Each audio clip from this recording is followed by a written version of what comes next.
Hey everyone, I'm still very much under the weather, and I ask you to pray for me because I've been very ill the last couple of days. But I need to keep my work and momentum up on my videos, or else people drop away and they don't want to watch you. And so I just was wanting to take a few minutes and discuss a couple of very interesting things that were in the news. I talked about how King Abdullah of Jordan is the one basically controlling the Temple Mount, and they have the Waqf stationed there controlling it, as well as Israeli police. But the King of Jordan just recently said some things that I wanted to share, and I thought this was important because, you know, when I revealed the thing about letteth and let being a land lease, I was saying how, you know, only he who now restrains will do so until he's taken out of the way. When I realized that that was a land lease that it was talking about in the English word letteth, which is a lease or rent, I realized that somebody's controlling the Temple Mount so the Jews can't build the temple.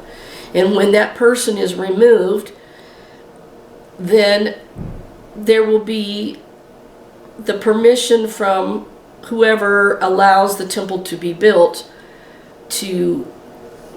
there. And as I've said before, you know, I don't want to discount the other version that everybody already knows about. Supposedly the restrainer is the Holy Spirit. But I just don't think that verse is talking about the rapture event, even though some people insist, and I don't need to have people try to get on here and prove it and all of that. But I just believe that it basically says that Jesus is going to descend from heaven and destroy this person in the same chapter. So I believe that's really talking about the second coming, and the person that's preventing the events on the Temple Mount from going forward so that the Messiah can come is going to be taken out of the way to allow the Jews to build the temple. And that's just based on the realization of the word letteth and let, meaning to lease the land. And so I believe the King of Jordan, you know, he's in control of it now, and maybe he's taken out of the way. There's some talk about the Saudi prince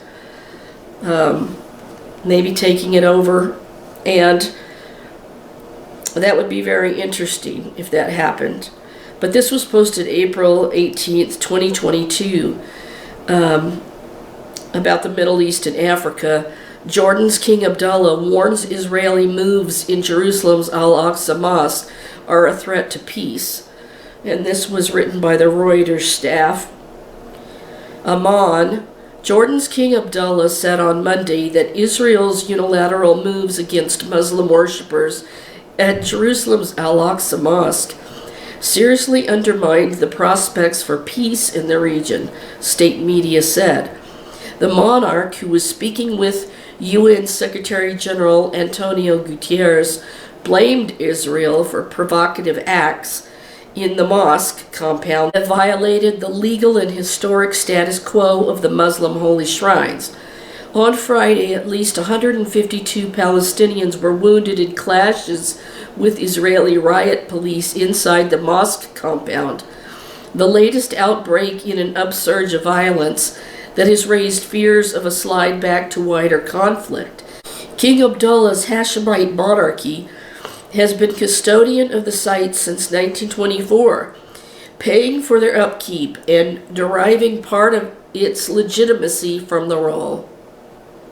While the kingdom has a peace deal with Israel and maintains strong security ties, many Jordanians resent Israel and identify with the Palestinian aspirations for statehood.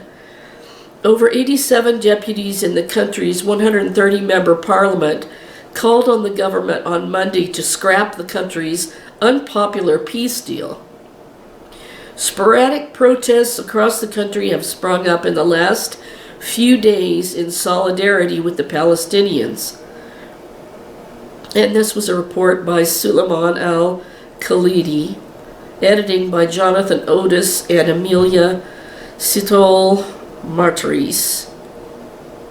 As I told you in the video where I talked about the Hashemite kingdom, they used to rule Syria, and I had talked about how, there's a place in the Bible where it refers to the Antichrist character as the Syrian. So I thought that was a very interesting connection. Israel 365 News posted this on December 13th of 2020 by Adam Eliyahu Berkowitz, and Israel 365 News, who really controls the Temple Mount. King of Jordan insists that he does. Last week, and this was in 2020, King Abdullah of Jordan stood in front of his parliament and declared that he would never give up their rule over Jerusalem. This statement may seem fantastical at face value, but a closer look at the convoluted interests and history of Judaism's holiest site reveal the deep waters that lie behind that statement. The Hashemite kingdom's 100-year history in Jerusalem. On Thursday, Jordan's King Abdullah inaugurated the 19th Parliament's non-ordinary session and delivered the speech from the throne, emphasizing his commitment to the Hashemite custodianship of Islamic and Christian holy sites in Jerusalem, saying the Hashemite custodianship of Jerusalem's Islamic and Christian holy sites is a duty, a commitment, a firm belief, and a responsibility we have proudly undertaken for more than 100 years. In the speech, he stated that this custodianship was inextricably linked to the creation of a Palestinian state inside the borders of Israel, with its capital in Jerusalem. And of course, we know what Donald Trump did, announced that Israel was the eternal capital of Israel. Achieving just and comprehensive peace on the basis of the two-state solution is our strategic choice, and it must guarantee the establishment of an independent sovereign and a viable Palestinian state on the 4th of June 1967 lines, with East Jerusalem as its capital, King Abdullah said to the Jordanian parliament. Denying the Palestinian people their just and legitimate rights is the very reason our region continues to suffer conflict and instability. He said, "We have not and never will waver from defending Jerusalem, its holy sites, its identity, and its history.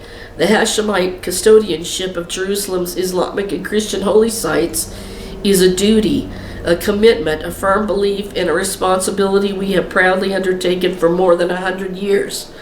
Jerusalem is the symbol of peace, and we will not accept any attempts to alter its historic and legal status quo, nor attempts of the temporal or spatial division of Al-Aqsa Mosque, the silver-domed mosque on the Temple Mount, and Al-Haram al-Sharif, the gold-domed Muslim shrine built over the site of the Holy of Holies, supposedly. That's not where I think it is. But will Saudi Arabia take over the Temple Mount? King Abdullah's concern has reportedly increased over rumors that a normalization deal between Israel and Saudi Arabia would include an agreement that Saudi Arabia receives some authority or custodianship over the Temple Mount compound. So, if he's the one that is going to be removed, and then the Jews make a deal with the Saudi prince to build the temple, then you have he who now letteth will let until he be taken out of the way, and then that lawless one will be revealed, the son of perdition. So you can see how one of them that's in control of the Temple Mount would be taken out of the way so that the Antichrist could rise, whoever that person may be. And I'm not going to say any more about that right now, but it says, this came to a boil 2 weeks ago, back in 2020, when Prime Minister Netanyahu paid an unprecedented trip to Saudi Arabia. The House of Saud, the Saudi Arabian royal family, claimed to be the leaders of the Sunni world on the merit of their custodianship of Mecca and Medina, the two holiest sites in Islam. Custodianship of the Temple Mount and Al-Aqsa, a mosque with religious significance to many Muslims, would solidify this standing. To further complicate matters, Turkey has been investing in Palestinian organizations in the eastern sections of Jerusalem in an attempt to gain influence over the city. Turkey recognizes Hamas as a valid political entity and had aided Hamas operatives in Istanbul. Now, what's interesting about that is when I talked about Gog and Magog, technically and historically that is Mongolia, and these people included different peoples from different areas and nations, including Ukraine, including Turkey, including the regular Mongolia, including part of China, above the Black Sea region. To further complicate matters, Turkey has been investing in Palestinian organizations in the eastern sections of Jerusalem in an attempt to gain influence over the city. Turkey recognizes Hamas as a valid political entity and had aided Hamas operatives in Istanbul. The Supreme Muslim Council declared Jordan's Hashemite monarchy to be the custodian of the site in 1924 when the city was under the British mandate. This role was solidified when Jordan illegally occupied the eastern section of Jerusalem and Judea and Samaria in 1948. Israel captured the Temple Mount and Jerusalem's Old City in the 67 war and extended sovereignty throughout Jerusalem. However, it allowed the Waqf to continue to maintain religious authority atop the mount. Jordan renounced its claim to the territory in 1988, and an agreement between Israel and Jordan in 1994 re-established Jordan's status as the custodian of the Temple Mount, while affirming Israel's sovereignty over Judaism's holiest site. The Waqf, a Jordanian-appointed council, oversees Muslim holy sites in Jerusalem. In 2013, an agreement between Jordan and the Palestinian Authority, a political entity created by the Oslo Accords in 1993, recognized Jordan's role. The Hashemites, the royal family of Jordan, have ruled since 1921. The family had ruled the city of Mecca continuously from the 10th century until they were ousted by the House of Saud in 1924. Wow. So you can see how one would be taken away and the other one would be making the deal with Israel to build their temple. Yitzhak Reiter, a political scientist who is a full professor of Islamic, Middle East, and Israel studies, explained the complex situation. From July 1967, the Israeli government decided that the management of the site will be overseen by the Waqf, the Muslim endowment that oversees holy sites in Jerusalem, Professor Wright explained to Israel 365 News. The boss of the Waqf is in Jordan.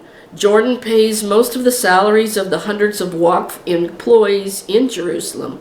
Israel established sovereignty over all of Jerusalem in 1980 in the Basic Law. This is not recognized by international law. There is a big difference between having administrative authority versus having sovereignty. The administrator is the Waqf, but Israel is the sovereign ruler. There has been a competition between the Israeli authorities, like the police and the Waqf, a form of power struggle. In 2013, there was an agreement between PA President Mahmoud Abbas and the King of Jordan, in which Abbas gave the custodianship to the king. This strange move came as a result of Abbas's fear that Israel was taking more control of the site. Israel was allowing more Jews on the site and bending more to the will of the Israeli right wing. The fear was that the Temple Mount would become like the Cave of the Patriarchs, which is split between the Jews and the Muslims. Abbas was also afraid that if he did not express in some way his control of the Temple Mount, he would appear irrelevant in the power struggle, Professor Reichter said. The irrelevancy of the Palestinians in these complex relationships has been highlighted in the wake of the Abraham Accords, which have made it clear that peace in the region between Israel and the Arab states is independent of the relations between Israel and the Palestinians. There are many ways to look at the question of who rules the Temple Mount, depending on who you ask and who they are talking to at the moment, Professor Reichter explained. The Friends of Israel website, foi.org, posted this article back in November 7th of 2013. And this is by Chris Katulka. And it says, how did the Muslims come to control the Temple Mount? This is a great question with a complex answer. First of all, the Temple Mount is by far one of the most holy sites in the entire world. It's revered and honored by the Jews, Christians, and Muslims. It's holy to the Jews because from that place God commanded Abraham to sacrifice Isaac in Genesis 22. Solomon built the first temple, Nehemiah and Zerubbabel built the second temple, and finally, where Herod the Great restored the second temple to become one of the most beautiful buildings in the ancient Roman world. Today, millions of Jewish people come to the western wall of the Temple Mount to pray. To the Christians, the Temple Mount is sacred because it's the place Jesus was dedicated to the Lord. It's where he taught and where he overturned the money changers. He even prophesied against the temple. It's also where many of the apostles taught about Jesus in the book of Acts. Finally, to the Muslims, the Temple Mount is considered, of course, they think it's their third most holy site in Islam. In Muslim traditions, it's believed that Muhammad ascended there to God from the Temple Mount. The Dome of the Rock is a Muslim shrine. This small but very sacred site has been passed from hand to hand over the past 3,000 years. The ancient Israelites controlled it, as have the Persians, Greeks, Romans, Arabs, Crusaders, Turks, British, Jordanians, and now modern Israelis.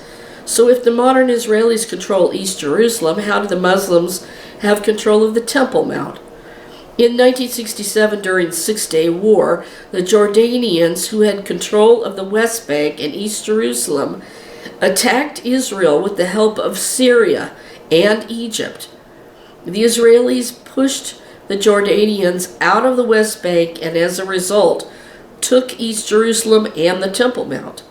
After the dust settled from the Six-Day War, Israeli Prime Minister Levi Eshkol returned the authority of the Temple Mount to the Islamic Waqf. The Waqf are the Islamic guardians of the Muslim holy sites. They watch over them and make sure they are being managed properly. Levi Eshkol returned the Temple Mount to the Islamic Waqf as a gesture of peace to the Arab world. He vowed, "No harm whatsoever shall come to the places sacred to all religions." So while the Muslims have authority to manage the Temple Mount according to their laws, traditions, and practices, the Israelis technically have control over the Temple Mount. The Israeli police manage the Temple Mount, standing guard at the entrances and exits. The Israeli police work with the Islamic Waqf to provide safe entrance at specific times during the day for non-Muslims to tour the Temple Mount. There is one last thing I want you to think about. I said earlier that the Temple Mount has been controlled by different people, nations, and empires over the past 3,000 years. Even though many people lay claim to the rights of the Temple Mount, only one group of people actually paid for the property. 2 Samuel 24 says that David was commanded by the prophet Gad to erect an altar on the threshing floor of Araunah the Jebusite. King David approached Araunah and asked to purchase the threshing floor from him. Araunah refused and wished to give the threshing floor to King David. King David replied, "No, but I will surely buy it from you for a price, nor will I offer burnt offerings to the Lord my God with that which costs me nothing." So David bought the threshing floor and the oxen for 50 shekels of silver. Verse 24.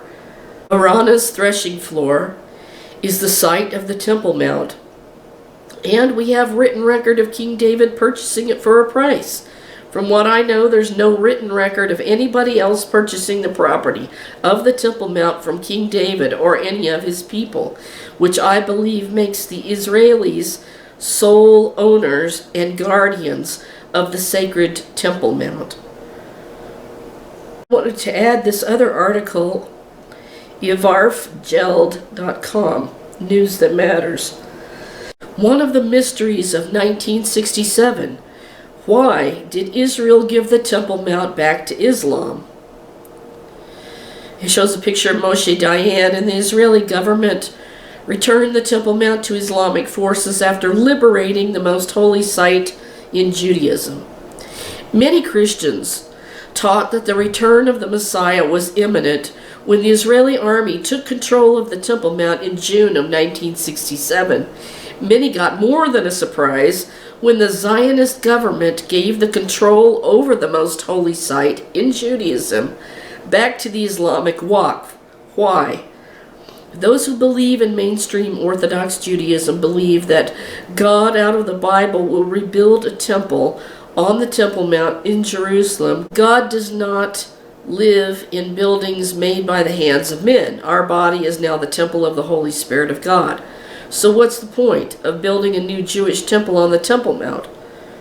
Because they have to fulfill the last 7 years of Daniel's prophecy for Israel. And since a man of lawlessness is going to set himself up in God's temple before the return of the Messiah, why should we long to be in control of this place? It is indeed strange that Jews and Christians criticize Islam for making the Temple Mount a Jew-free zone, since it was the Israeli government who gave Islam this authority in June of '67. And to make this topic even more interesting, many ultra-Orthodox Jewish groups agree with Islam that Jews shall not enter the Temple Mount. Then it says, this is what Wikipedia has recorded: an Islamic Waqf has managed the Temple Mount continuously since the Muslim reconquest of the Kingdom of Jerusalem in 1187. And it has a clear warning sign about a site cleansed for Jews. On June 7th, 1967, soon after Israel had taken control of the area during the Six-Day War, Prime Minister Levi Eshkol assured that no harm whatsoever shall come to the places sacred to all religions. Together with the extension of the Israeli jurisdiction and administration over East Jerusalem, the Knesset passed the Preservation of the Holy Places Law, ensuring protection of the holy places against desecration, as well as freedom of access, as was enshrined in the law. As a security measure, Israeli government currently enforce a ban on non-Muslim prayer on the site. Non-Muslims who are observed praying on the site are subject to expulsion by the police. So, Arutz 7 wrote this article, which I thought was very interesting. Trying to find a date here. Jordan's delicate but pivotal role on the Temple Mount. Palestinian Arabs have no religious right to govern any holy site in Jerusalem, and the Temple Mount in particular. That's what they said. When all strands of Palestinian political society came together in a deadly incitement based on religion radiating out from the Temple Mount in Jerusalem, it left many dead on both sides of the religious divide. Jewish Israelis who were the prime target of Islam-motivated Palestinians. The accepted status quo rests on Israel's agreement in 1967 to allow the Jordanian appointed Waqf to govern the Islamic holy site on the Temple Mount known in the Muslim world as Haram al-Sharif. The explosion of the Arab War of 1948 against the nascent state of Israel left part of Jerusalem and all Judea and Samaria co-equally called the West Bank under Jordanian occupation. Jordan has controlled Judea and Samaria. They've controlled the Temple Mount all of this time. So they could definitely be the ones that are restraining the building of the third temple, and therefore it's holding back the Antichrist from coming to sit in that temple. You see what I'm saying and how I'm explaining that? Jordan formally annexed the land they conquered in a war of aggression on April 24th of 1950. This was widely considered illegal, including by the Arab League. On July 27th, 1953, King Hussein declared the parts of Jerusalem under Jordanian control to be the alternative capital of the Hashemite kingdom and would form an integral and inseparable part of Jordan. There was no consideration during the Jordanian occupation of any of this territory to be a state of Palestine. No claims for Palestine were lodged between 1948 and 1967, while it remained under Hashemite control, despite later narratives of Palestinian Arabs being kept in refugee status within Jordan itself. Those Arabs remaining in the West Bank and East Jerusalem were granted Jordanian citizenship without complaint. Its residents were allowed to vote in the Jordanian parliamentary elections, and their representatives continued to sit in the Jordanian parliament as late as 1988, even though Jordan lost all of the territory it held in Jerusalem and the West Bank following a failed aggressive war it launched against Israel in 1967. Following the Jordanian victory over Israel in 1948 as part of the Armistice Agreement signed on April 3, 1949, Jordan obligated to allow free access to the holy site and cultural institutions and cemeteries on the Mount of Olives. So they are controlling that too. However, Jews were barred from entering into the Old City and visiting the Jewish holy places. Synagogues within the Old City were systematically destroyed, and gravestones in the Jewish Mount of Olives cemetery were desecrated and taken to be used as paving stones.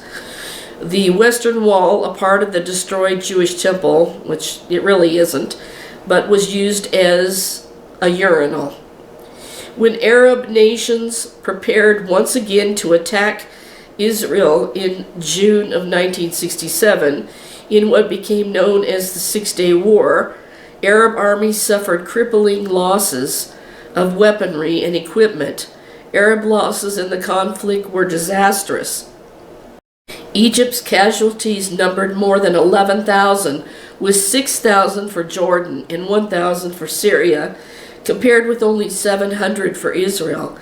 Nobody at that time criticized Israel for a disproportionate use of force, as they have continually chosen to do in later events when Israel has been forced to defend itself from aggressive violence and terrorism, including during recent attacks, I won't say what kind, in which the Palestinians have sustained a greater loss of life than Israelis. Perhaps the most iconic and historic moment of this war was when Israeli soldiers broke through the Lion's Gate, leading into the old city of Jerusalem, and fought their way through the narrow alleyways to the most central site in Judaism. There, the IDF Chief of Staff, Mordecai Mata Ger, radioed the message, "The Temple Mount is in our hands." A tremor went through the soul of every Jew following 2 millennia. Can you imagine the feeling of that? Man, that's just powerful.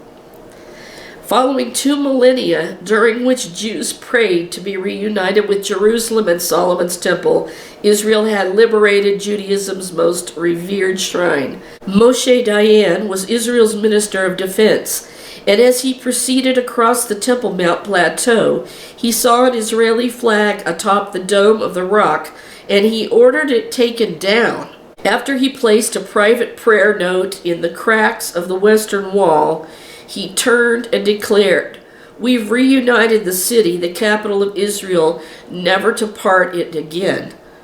To our Arab neighbors, Israel extends the hand of peace, and to all peoples of all faiths, we guarantee full freedom of worship.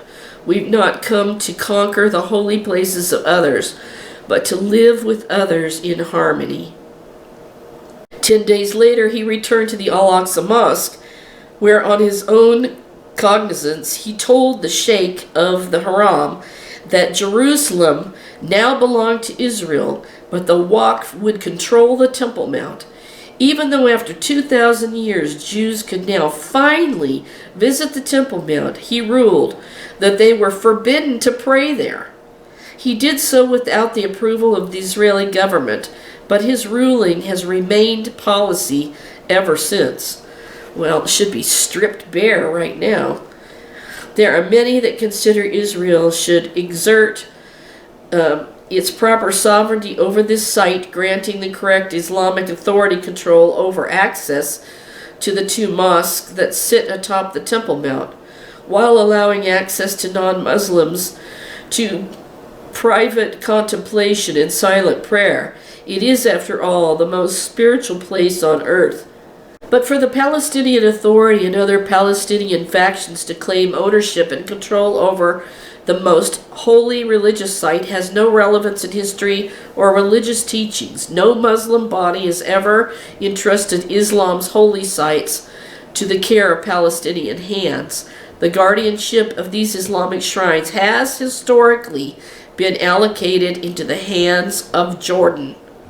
King Abdullah II of Jordan and Palestinian President Abbas constructed a legal agreement entitled Cooperation for the Protection of Jerusalem and the Holy Sites, which reaffirms the status of King Abdullah as the custodian of the holy sites in Jerusalem, specifically the Temple Mount. Jordan is a stakeholder in the Middle East diplomatic process as it applies to Jerusalem's holy sites. As Prime Minister Judah told John Kerry on October 24th, Jordan has a special role in Jerusalem, and His Majesty, King Abdullah, is the custodian of Christian and Muslim holy sites in the Holy City. So from the perspective of final status negotiations and of the complexity of the issues that we see in Jerusalem, Jordan has not just an interest, but a very key and active role. The one significant issue missing in the Jordanian Prime Minister's statement is that of Jewish heritage and Jewish rights on the Temple Mount. Similarly, when Mahmoud Abbas blanks out Jewish belonging, history, and religious affirmation, these remarks are deeply offensive to Jewish ears. Now this next paragraph, you've got to hear this. While welcoming the efforts of the United States and Jordan to ease tensions and the introduction of video monitoring cameras, Glick advocates a time-sharing or space-sharing arrangement at the holy site, which would copy the system already implemented at the Cave of the Patriarchs in Hebron. If Jews are allowed to visit the Temple Mount without being harassed, that would be wonderful, he said. The Temple Institute, an educational and activist group with a distant aim of preparing the way for a third temple, denounced the agreement achieved by Israel, the U.S., and Jordan because it discriminated against Jews and bolstered Jordan's custodial rights over the site they see as Jewish. Rabbi Chaim Richman, the international director of this NGO, said, "The Prime Minister has rewarded Islamic terrorism by empowering and institutionalizing the discrimination of Jews on the Temple Mount, the Jordanian king can play a key role in tempering the climate. As Colonel Dr. Aaron Lehrman, a senior research associate at the Begin Sadat Center for Strategic Studies at Bar-Ilan University, wrote in a recent report, for Iran, Syria is a stepping stone on the road to destabilize Jordan, and, as Ayatollah Khamenei has ordered, to turning the West Bank into the next Gaza. Indeed, although King Abdullah publicly supports a two-state solution leading to the establishment of the State of Palestine, he must be deeply concerned that any such state will be usurped by Hamas, as they did in Gaza, who will then threaten his kingdom almost as much as a Hamas-led Palestinian would endanger Israel. So now, I told you before about the king of Jordan, that he really dreams of building another, yet another mosque on the Temple Mount. When the Turk Adnan Oktar stated that he would help the Jews build the temple, and that temple would be a mosque, it makes you wonder if that's what they're actually going to allow, is for the third temple to be a mosque. And then it would be taken over and controlled by a certain prince, possibly the Saudi Arabian prince, to go into that temple eventually. And possibly do you know what? So if the king of Jordan is removed from being the custodian of the Temple Mount at some point, and the Saudi prince takes it over and control of the custodianship over at some point, this is very likely some sort of scenario that could happen, and allowing the Jews to build the temple, and then somebody that's a prince would go into that temple and sit down in there at some point. And I don't want to go into any more detail than that, but I just wanted to share these things because he's already, done land agreements with Israel. The Hashemite kingdom has. So allowing the Jews to build the temple and allocating a piece of the land of the Temple Mount to do that is a very interesting prospect. And, we'll see how things fall into place shortly, but this is some of the stuff the Lord was showing me. And of course, there was something that the Lord had revealed to me quite some time ago when the ruler of the Saudi kingdom stepped down, and it's kind of complicated, and I don't really want to go into it too much here, but I have some reasons to believe why he could be the one. But I don't really know, and I didn't want to say until things developed further. But of course, they're trying to build that city of Neom, where Mount Sinai in Arabia is, to become a metropolis in the future. And then there was this. Netanyahu refuses to divulge secret agreement with Jordan over Temple Mount. This was also written by David Sidman, May 14th, 2020. It said the Israeli government does not deny that there is a secret agreement with Jordan over the Temple Mount, reports Galat's journalist Yuval Segev. Last week, Breaking Israel News reported that following an emergency request to allow Jewish access to the Temple Mount, Israeli Supreme Court Justice Daphna Barak ordered the legislative branch of the government to respond to a petition filed by Temple Mount activists to confirm if a closed-door agreement was made between Israel and Jordan to close the Temple Mount to Jewish pilgrims.